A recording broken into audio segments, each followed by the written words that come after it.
Ang salita ng Panginoon na dumating sa akin, Nazareth H. Machon, isang lingkod ng kataas-taasan at di nababagong Diyos, pinadala sa Pilipinas upang akayin ang mga tao sa pagsisisi at sa mga panalangin at upang ipangaral ang hindi maruming ebanghelyo ng ating Panginoong Hesukristo at upang gisingin ang kanyang simbahan, upang tumayo sa tama at tunay na pundasyon sa oras ng tanghali sa araw ng ika-19 ng Enero ng 2024 para sa mamayang Pilipino.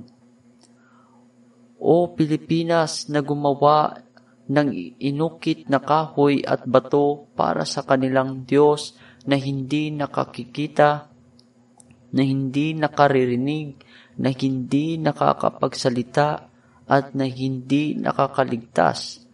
Hinatulan kayo ng inyong sarili na sumasamba sa mga bagay na walang kabuluhan, hahantong sa patay. Ganito ang sabi ng Panginoon. Ang lupain ay puno ng mga Diyos-Diyosan at puno ng espiritual na patay ng mga simbahan na may espiritual na patay ng mga pastol. Paano ka tatayo sa araw ng kapahamakan na aking susuguin sa iyo ang kaaway? Kanino ka iiyak? Sa bato at kahoy o sa ginto at pilak o sa mga gumagawa ng inyong mga Diyos-Diyosan? O tinatawag mo ba ako ang lumikha ng sansinukob, ang Alpha at Omega na iyong tinanggihan? Ganito ang sabi ng Panginoon. Magiging malayo ako sa iyo gaya ng pagtulak mo sa akin, palayo sa iyo. Hindi maririnig ng aking mga tainga ang iyong daing sa mahabang panahon, dahil ang iyong pag-iyak ay magiging isang kasuklam-suklam na ingay sa aking pandinig.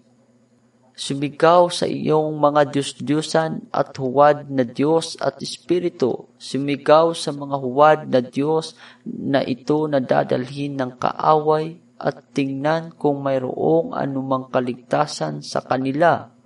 Sumigaw sa iyong mga huwad na pastol na nagpananatili sa iyo sa espiritual na kamatayan dahil sila mismo ay patay na at tingnan kung matutulungan kanila.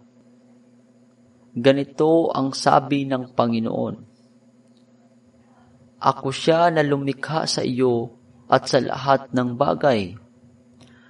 Ako siya na naghinga ng buhay sa iyong mga butas ng ilong. Ako siya na nagmahal sa iyo. Ako siya na magpapahirap sa iyo.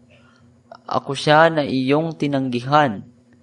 Ako siya na gumawa ng paraan para makabalik ka sa buhay na walang hanggan. Ako siya na hahatol sa iyo. Ako siya na nagsasabing magsisi hanggat maghahanap mo pa ako. Ako ay pinarusahan ang Syria. Ako ay siya na nagpahirap sa Ukraine. Ako ay siya na ginawa Belarus isang alipin sa Russia. Ako siya na magpapahirap sa Russia hanggang sa kanyang panahon.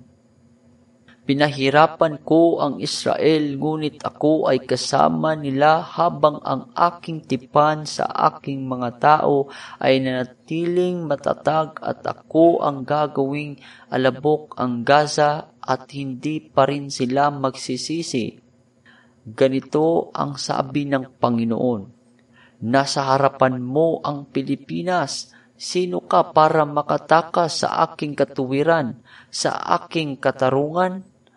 Ikaw ay leeg at ang mga may damit, sila ay may maruruming damit. Sa ano mo ako itinutulad? Sa mga bagay na ginawa ng tao? Magsisi ka hanggat mahanap mo pa ako. Magsisi ka hanggat hawak ko ang aking pasensya. Magsisi ka bago ko buksan ang mga pintuan para sa kaaway na natili sa iyong mga pintuan. magsisi at bumalik sa katuwiran sa iyong tunay na Diyos. Tandaan mo ito. Ako ay ako nga. Ako ay pareho kahapon at pareho ngayon at ang pareho magpakailanman, hindi ako magbabago. Isinasakatuparan ko ito ng mabilis, kaya't magsisi kayo at magtayo sa tamang pundasyon. Sa dakot ng aking bayan na gumawa ng aking kalooban ay aking sinabi, magpakalakas ka at kumapit ka, huwag kang matitinag, huwag kang idlip.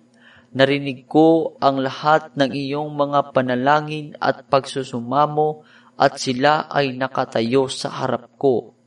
Hahawakan ko ang aking kamay sa iyo at sasamahan kita. Ngunit yaong mga pastol na kumakain ng taba ng mga tupa at naliligaw sa mga maling paraan at nagsasabing sila ay mga alipin ko, ngunit sila ay hindi. Ang mga ito ay aking puputulin maliban kung sila ay magsisi at gawin ang aking kalooban, ngunit hindi nila gagawin. Mahilig sila sa pagiging at pagugutom sila. Mahilig sila sa mga pagpupulong at pagkatagpo sila ng kapamakan. Mahilig silang tawaging pastor at tatawaging hinahatulan, ngunit nilang kilalanin ng mga tao at malilimutan sila. Mahilig sila sa mga regalo, ngunit parusa ang kanilang gagawin. Sinabi nila na tayo ay matuwid, ngunit magkakaroon sila ng kanilang bahagi, mga hindi makatarungan. Nagdaragdag ako ng isang kasulatan mula sa aklat ng Eksodo. At sinalita ng Diyos ang lahat ng salitang ito na sinabi, ako ang Panginoon mong Diyos na naglabas sa iyo sa lupain ng Ehipto, sa bahay ng pagkaalipin. Huwag kang magkakaroon ng ibang mga Diyos sa harap ko. Huwag kang gagawa para sa iyo ng larawang inanyuan o ng anumang anyo ng anumang bagay na nasa itaas sa langit o nasa ibaba sa lupa o nasa tubig sa ilalim ng lupa.